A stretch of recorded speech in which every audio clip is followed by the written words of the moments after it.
Good morning. We will discuss the importance of nonverbal and use as illustrations excerpts from movies of actual interviews.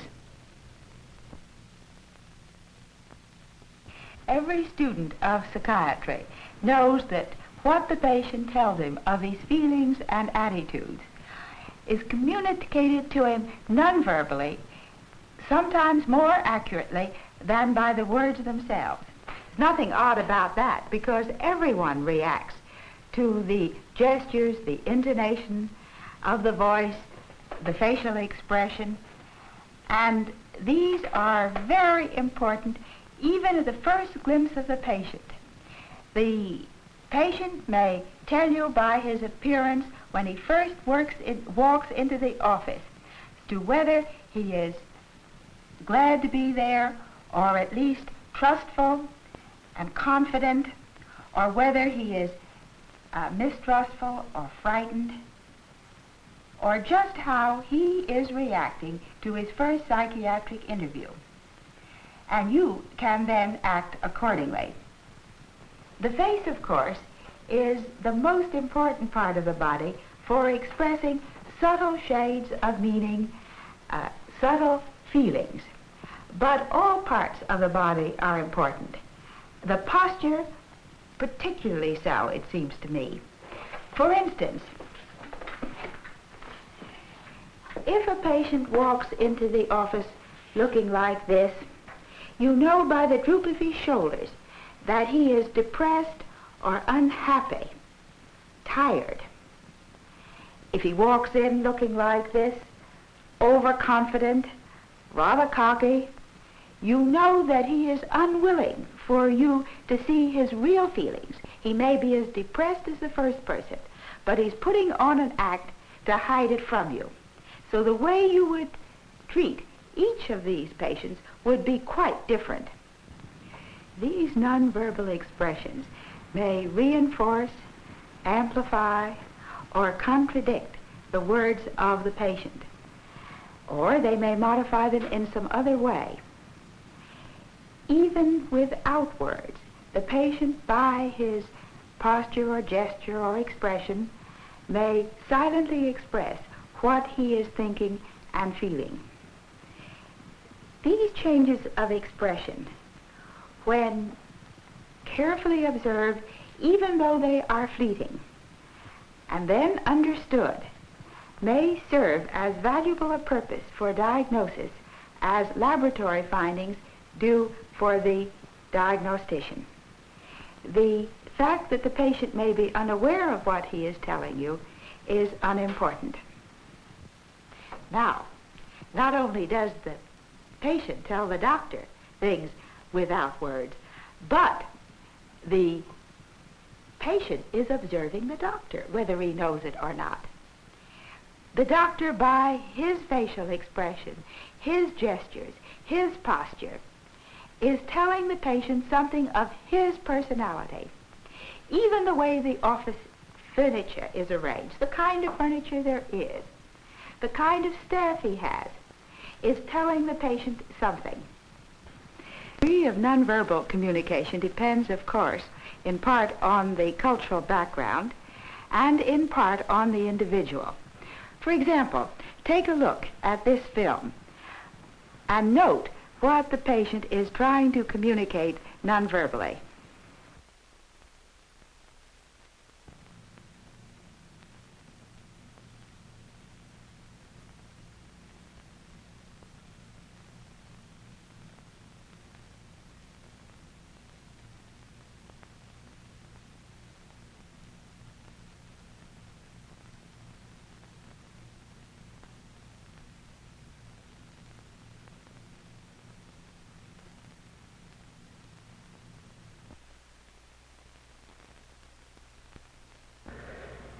It was crowded, and as I recall vividly, we were crossing North Capitol and going under the viaduct of the railroads there at the Union Station, when the streetcar was crowded and swaying.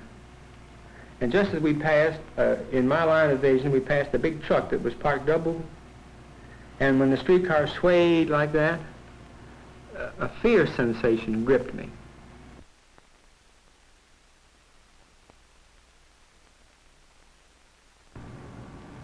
Well, I wouldn't have had any thoughts at all. I had no thoughts except to safeguard my ship. Well, I wouldn't have had any thoughts at all. I had no thoughts except to safeguard my ship. Well, I'm a funny duck, I guess. I don't ever think much about myself. It's always the safety of the ship or good of the service or... You don't think much about yourself? No.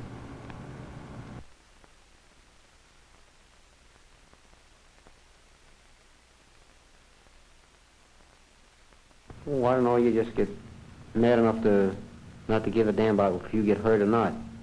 Just go in there and do your work. Like, your mind is sharp, but you don't think about being hurt yourself. I see. Mad at the situation, and you're going in there to beat the guy to a pulp, and you don't care what he does to you, or you don't think about that. All of a sudden, I couldn't even talk. Yet I wasn't scared. I've been commendated 4 or 5 times for coolness in battle. It was just that...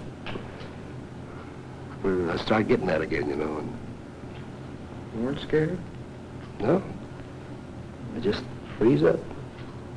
My record is full of skippers putting their accommodations in there for being so cool and stuff. I saved the ship 3 times. Saved it in Pearl Harbor.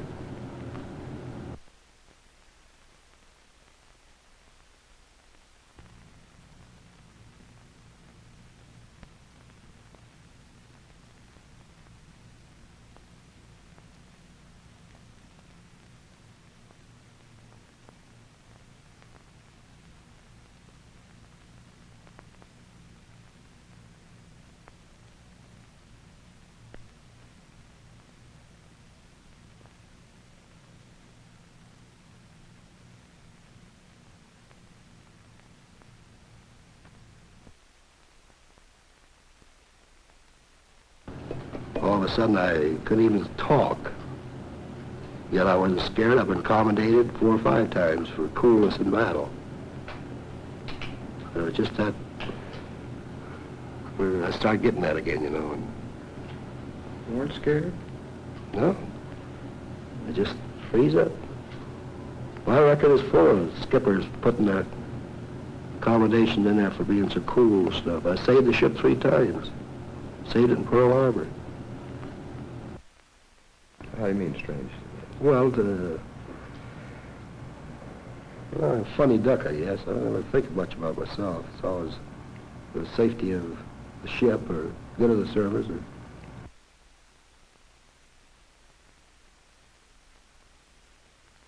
Don't think much about yourself? No. Any thoughts at all about yourself? Do your duty.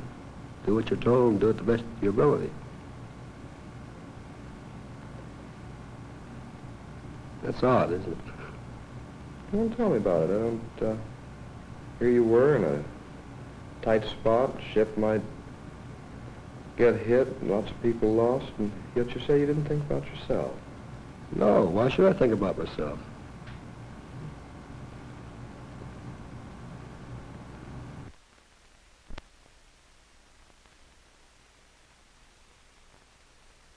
What about the resentment?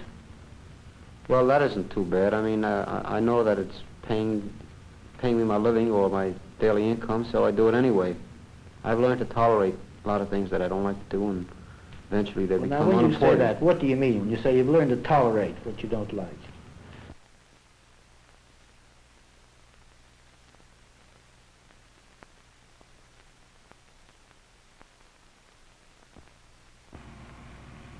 He never reprimanded you? No, no.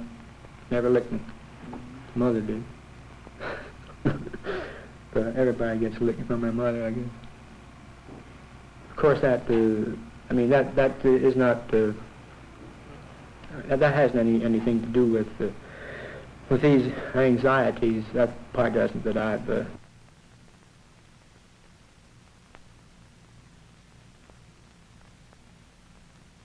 swayed like that. A fear sensation gripped me. See? A fear. A fear, yes. I've always been afraid because of my association with mother just made me scared to death. I've always been anxious, and my association with her the first 20 years of my life has caused my marked anxieties.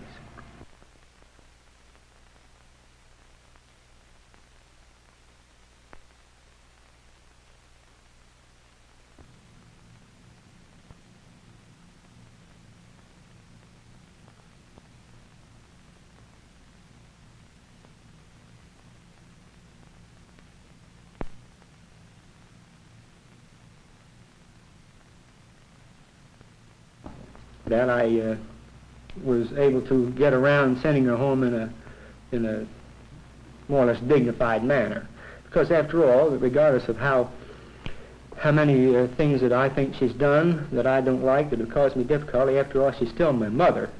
We can't get away from that. How's that? Does it bother me? No, it doesn't bother me. Family. I worked in the First National Bank until 1931, where I became involved in, well, we got in debt. Right after Mother's death, right after Daddy's death, Mother got sick, which I had to borrow $300 to pay off the bills and whatnot. Right after my father's death, that's right. So, when I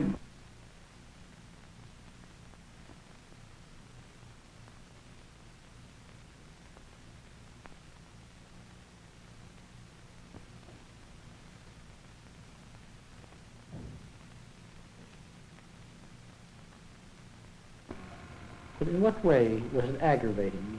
Can you think of a day that kind? Just tell us about that. Yeah, it was annoying. You had more work to do, or than you felt that you should do, or you had to do, or work was given to you that was unimportant and wasn't necessary to be done. I resented a lot of things, that were told me to do, that I was told to do, and that I didn't think were right or weren't necessary at all.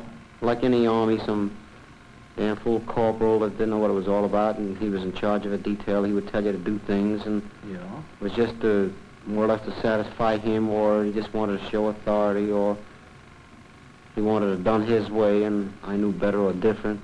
Things of that sort. You know, these scenes that you have just observed show, I think, how much material the nonverbal communication can give to a doctor who is really observant. Whether he discusses his observations with the patient or not depends, of course, on whether the patient is ready to receive them. Perhaps he isn't, and the doctor keeps quiet.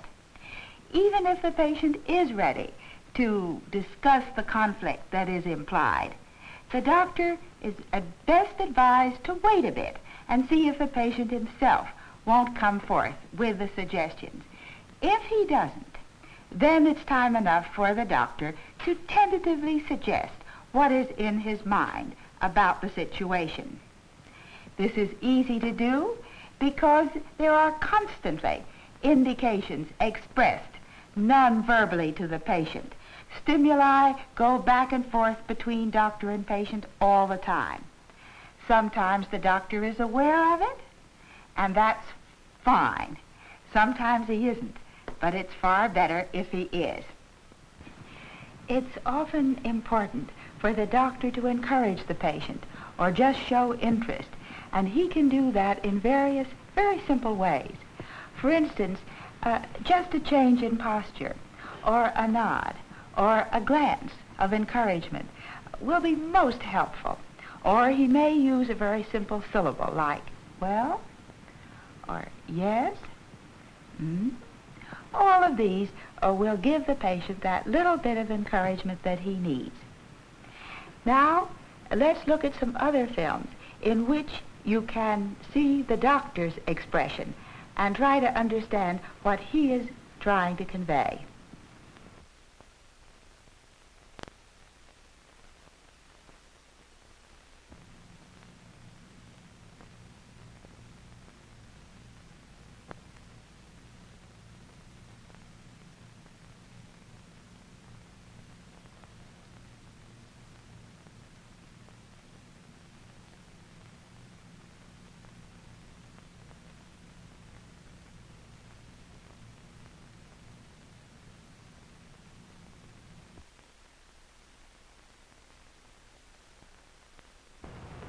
Yeah, but you mentioned temper. Well, I mean, I grit my teeth and, you don't, sometimes you feel like you're getting relief from pain when you do that. Is that what you meant by temper? Yes. Nothing else? No, I mean, this tense sort of A feeling. tense Sometimes feeling. you can do anything when you get into that sort of a rage. Do anything?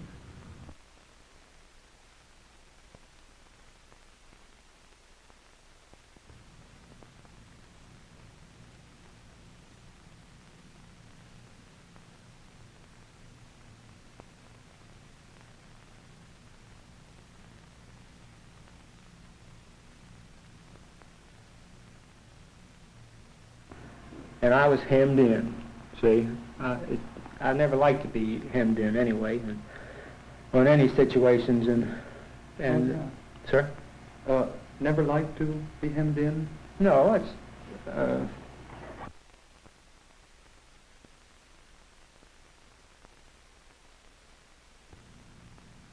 Oh, horrible pain. I don't know how to describe it other than...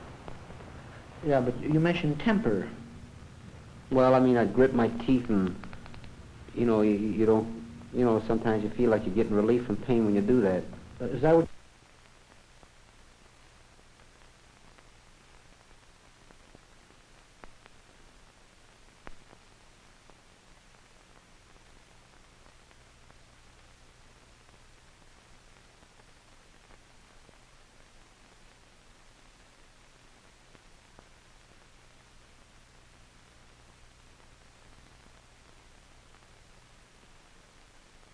Driving down, making about 30 knots on a highway, the traffic behind you.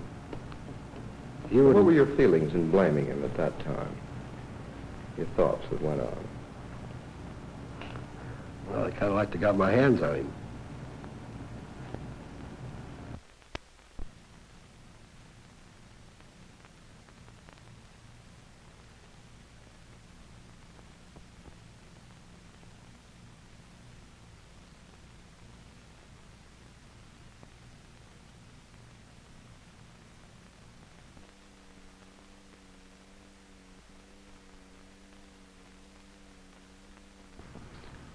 How do you feel inside when you drive a taxi cab and you don't want to? What goes on? Well, I can't explain that, but I'm dissatisfied all the time, but I can't explain it now because I've been ailing with this thing, and I don't know whether the pain is from the natural cause of I don't know what it brings it on or why it's happening, or whether it's emotional or what.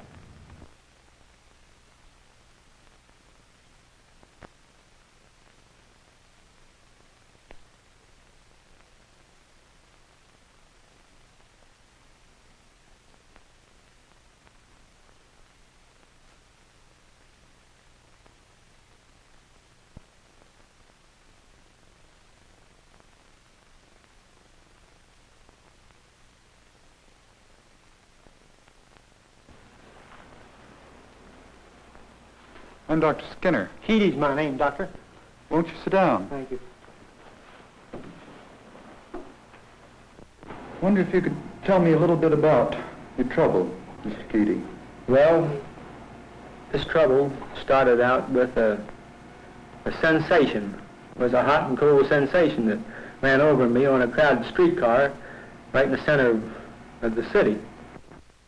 The patient needs to sense the wholeheartedness of the doctor's effort to understand him. He needs to know that the doctor is not just gathering information for the record. If he senses this wholeheartedness, any ineptness on the part of the doctor is of no real consequence. What do you think? I can't answer that. Well, I know you don't know the answer, but what kind of ideas go through about that? Well, I do know this, that since I've been going to a psychiatrist, he's taught me or showed me that if I kept my mind occupied and interested,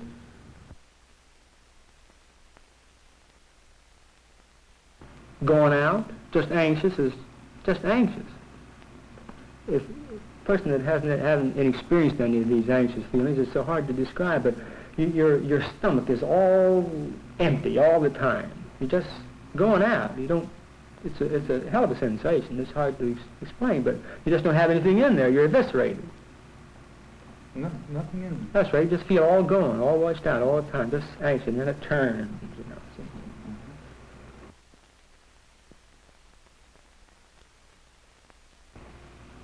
In other words, I've just been afraid.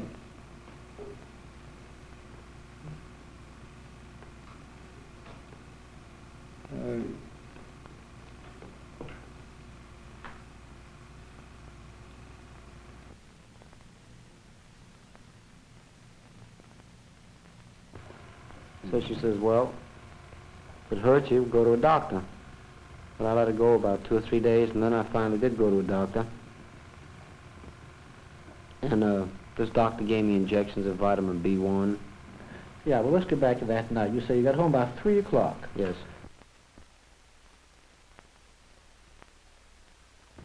I wonder why she said that about being out with a blonde. Was Well, she always kids like that. kids or Yeah, just joking. nothing to it, you mean? No, absolutely nothing. Sure of that. Positive. She knows I don't fool with any woman or anything Sure. like that. Yeah, well, go ahead.